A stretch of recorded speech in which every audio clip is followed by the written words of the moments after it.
Rozpoczynamy od niemieckiego złota. Drugim tematem będzie podziw Zachodu nad rozwojem zbrojenia Rosji. I temat trzeci, coraz głośniej o niekonstytucyjnych decyzjach Trumpa. Temat bezpieczeństwa niemieckich rezerw złota przechowywanych w Nowym Jorku ponownie zyskał na znaczeniu po powrocie Donalda Trumpa na urząd prezydenta Stanów Zjednoczonych. Niemiecki bank federalny Bundesbank posiada drugie co do wielkości rezerwy złota na świecie, wynoszące 3352 tony, z czego około 1/3 jest przechowywana w skarbcu rezerwy federalnej w Nowym Jorku. Decyzja o przechowywaniu złota za granicą została podjęta w czasach zimnej wojny, aby zabezpieczyć aktywa przed ewentualną inwazją sowiecką. Obecnie w obliczu rosnącej niepewności politycznej i konfrontacyjnej postawy Trumpa wobec sojuszników w Niemczech nasilają się głosy nawołujące do repatriacji złota. Federacja niemieckich podatników oraz politycy z różnych ugrupowań, w tym z partii CDU i AfD, wyrażają obawy, że Trump mógłby wykorzystać zagraniczne rezerwy złota jako narzędzie nacisku politycznego.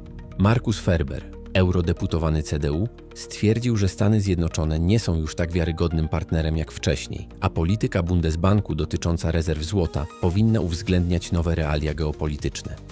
Bundesbank podkreśla, że rezerwa federalna w Nowym Jorku pozostaje zaufanym partnerem w przechowywaniu złota. Jednakże w latach 2014-2017 Niemcy sprowadziły z Nowego Jorku 300 ton złota, co miało na celu zwiększenie zaufania społecznego.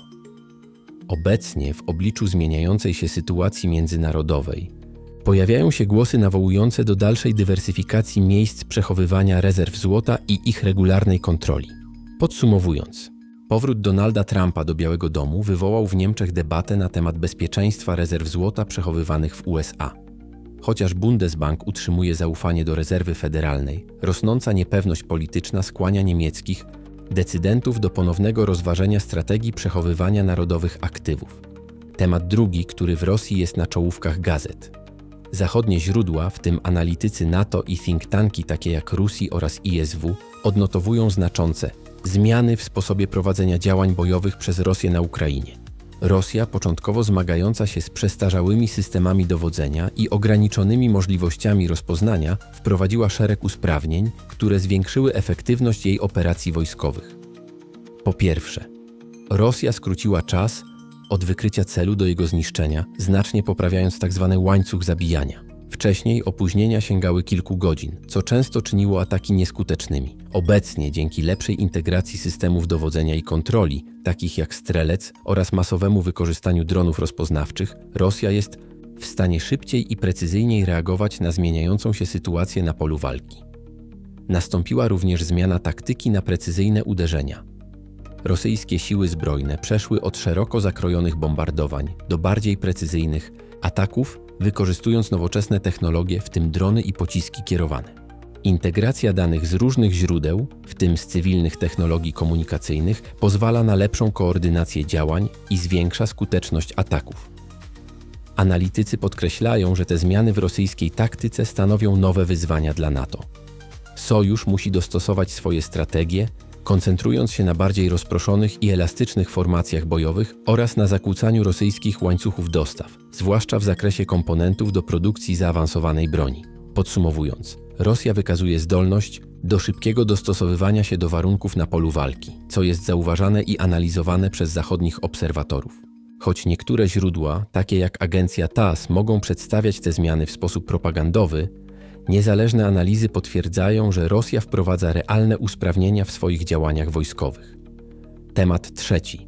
Plany handlowe Donalda Trumpa w jego drugiej kadencji prezydenckiej napotykają poważne przeszkody prawne i konstytucyjne, wynikające z naruszenia zasady trójpodziału władzy oraz ograniczeń władzy wykonawczej w Stanach Zjednoczonych. W maju bieżącego roku Sąd Międzynarodowego Handlu Stanów Zjednoczonych jednogłośnie orzekł, że nowe taryfy celne wprowadzone przez Trumpa są nielegalne. Sąd uznał, że prezydent nie może jednostronnie nakładać szerokich ceł, powołując się na ustawę o międzynarodowych nadzwyczajnych uprawnieniach gospodarczych z 1977 roku, ponieważ nie istniał stan nadzwyczajny uzasadniający takie działania. Orzeczenie to podkreśliło, że konstytucyjna władza do regulowania handlu i nakładania ceł należy do Kongresu, a nie do prezydenta. Działania Trumpa spotkały się z krytyką ze strony prawników konstytucyjnych i ekonomistów, którzy Ostrzegają, że takie posunięcia mogą podważać zasady konstytucyjne i prowadzić do kryzysu konstytucyjnego.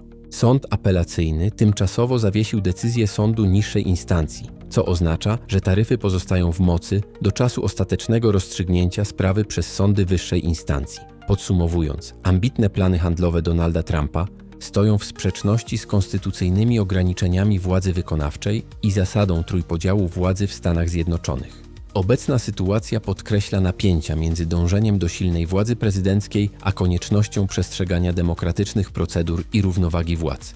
No cóż, igrasz z ogniem, to możesz się bardzo poparzyć. Trump myśli, że może wszystko, a rzeczywistość pokazuje mu środkowy palec, nawet u własnej ręki.